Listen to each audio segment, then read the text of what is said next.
La historia nace a raíz de una serie fotográfica que ya había visto algún tiempo atrás, pero que buscando una idea para un segundo largometraje que suelo partir mucho a través de fotografías o aparecieron estas fotografías de Julius Popper, que es un ingeniero rumano, primer colonizador de Tierra del Fuego, a finales del siglo XIX, donde son unas imágenes donde él sale posando con los cuerpos muertos de los Selknam junto a una serie de otros mercenarios, supongo, contratados por él, imitando un poco la batalla que anteriormente había perpetrado. Y me interesó ese símil que había con el propio cine, la propia manipulación, a la tergiversación de, de la imagen y de los significados que hay en ello, ya que eran imágenes que se hacían a posteriori de la matanza, ¿no? O de los actos, ya que eran cámaras de placa que no te permitían una, un disparar, digamos, con la velocidad de obturación que hay hoy, bueno, como hoy, ¿no? Entonces eran escenas significadas, ¿no? Bueno, esto es un contexto histórico que a mí me interesó mucho investigando luego en ello a raíz de esta fotografía, y ahondando, porque ya sabía un poco de qué iba todo esto, pero ahondando y leyendo muchos libros y textos, me empecé a informar mucho más del tema. Es un territorio de Chile, Tierra del Fuego, finales del siglo XIX. Los gobiernos de Chile y Argentina ceden a la sociedad explotadora de Tierra del Fuego los territorios, ¿no? A los colonos europeos. Entonces les ceden tierras, ¿no? Para colonizar y sacar partido de ellas industrialmente, ¿no? Y desde ahí empiezan con el tema del ganado. Y con esto un poco empiezan a eliminar a los aborígenes de allí, a los pueblos originarios de allí, como son los Selknam, Huáscar, etcétera, varios, Yamane. Y un poco cobraban una libra esterlina por oreja, por pechos de mujeres, etcétera, ¿no? Estoy hablando de hace 100 años atrás, más o menos, ¿eh? 120 años atrás, ¿no? Y ahí empezaron a explotar las tierras, digamos, con ovejas, ¿no? Con ganado, en pos de la industrialización de ese espacio, ¿no? Y ahí un poco ese es el contexto. Y que la dominaban un terrateniente español que se llamaba José Menéndez, unos ingleses también, una rusa, una serie de personajes que eran los dominantes que le cedieron estas tierras, ¿no? Los gobiernos de Chile y Argentina. Porque Magallanes también es una zona bastante aislada de Chile, ¿no? Bueno, pues, supongo que habría un pueblo, una cultura bastante rica que se exterminó, ¿no? Y que hubiéramos, yo creo, aprendido bastante de ella en muchos aspectos, ¿no? O respetado, ¿no? Creo que es una cultura que se eliminó completamente, sobre todo su cultura, ¿no? Pues aunque eran descendientes, ¿no? No cabe duda, pero ya totalmente occidentalizado. Todo su idioma se perdió toda su forma de habitar de ese lugar, todas sus creencias que eran bastante impresionantes, cómo se vestían, cómo hacían unos rituales muy bellos. O sea, se perdió, digamos, una forma de evitar las cosas que evidentemente el hombre occidental tiene que aprender de ello, ¿no? Los españoles no llegaron a estar abajo, ese es el tema, ¿no? Hasta finales del siglo XX, del siglo XIX, perdón, Claro. eso estaba totalmente a mano de ellos, ¿no? De sus pueblos, hasta que entró el europeo, ¿no?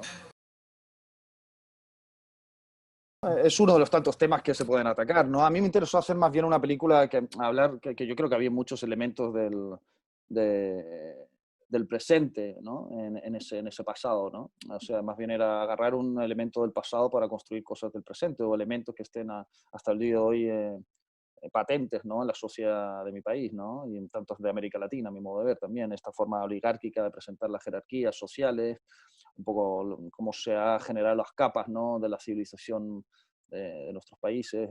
Yo creo que mucho tiene que ver con el comportamiento de las cosas que están ocurriendo hoy, ¿no?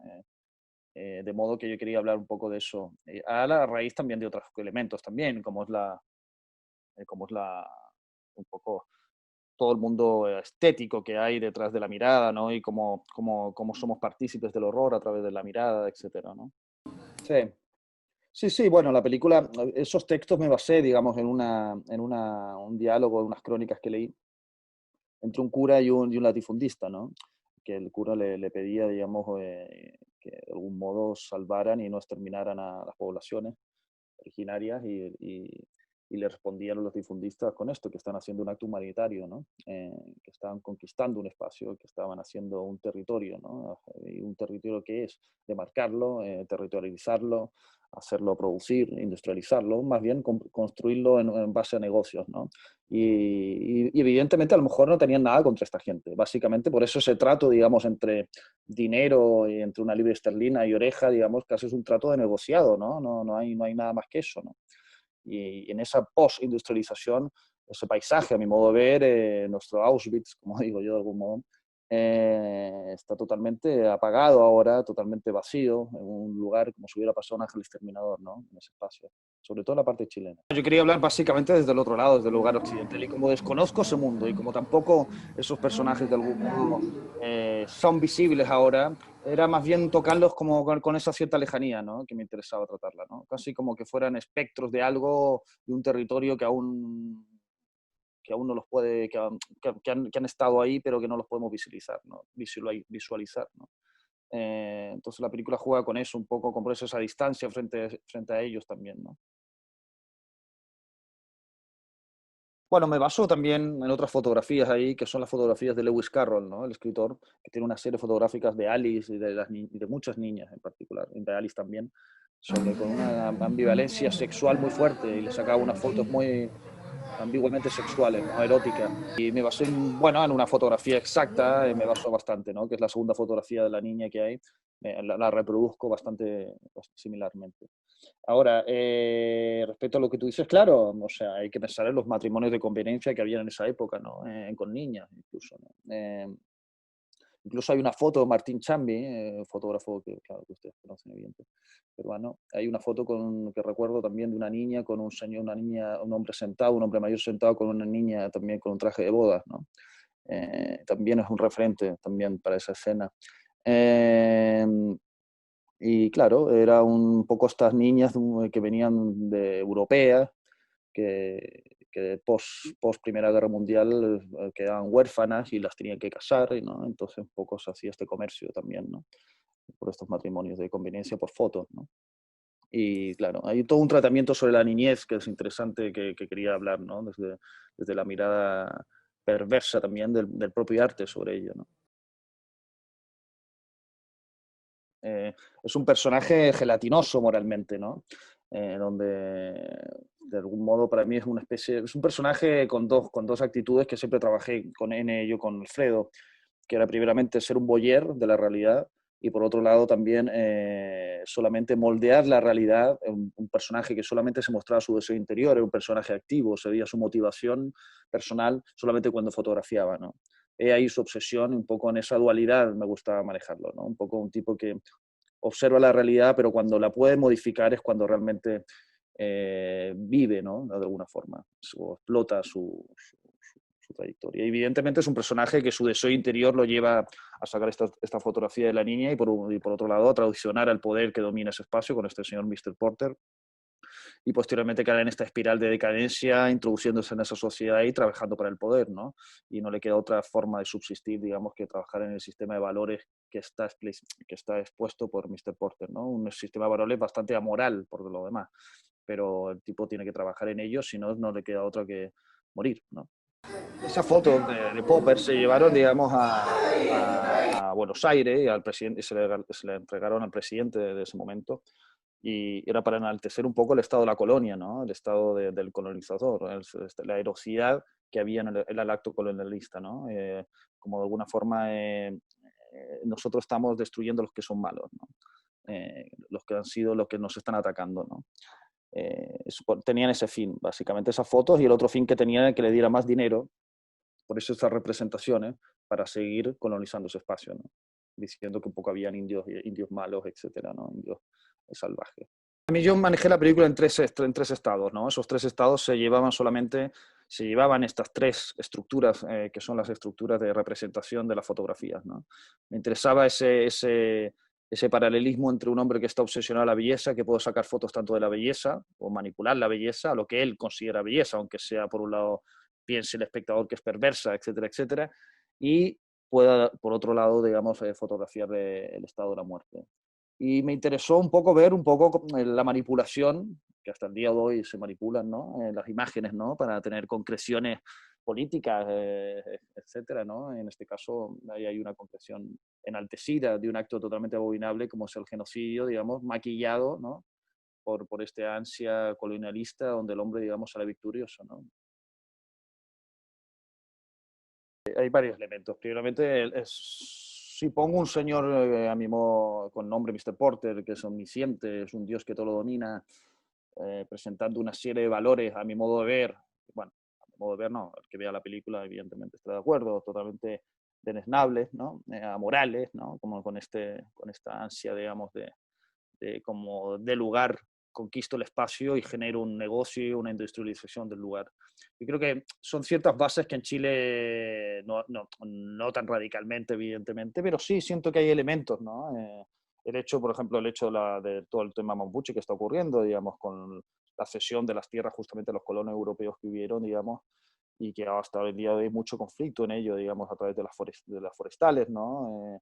Y los propios, y el pueblo mapuche, ¿no?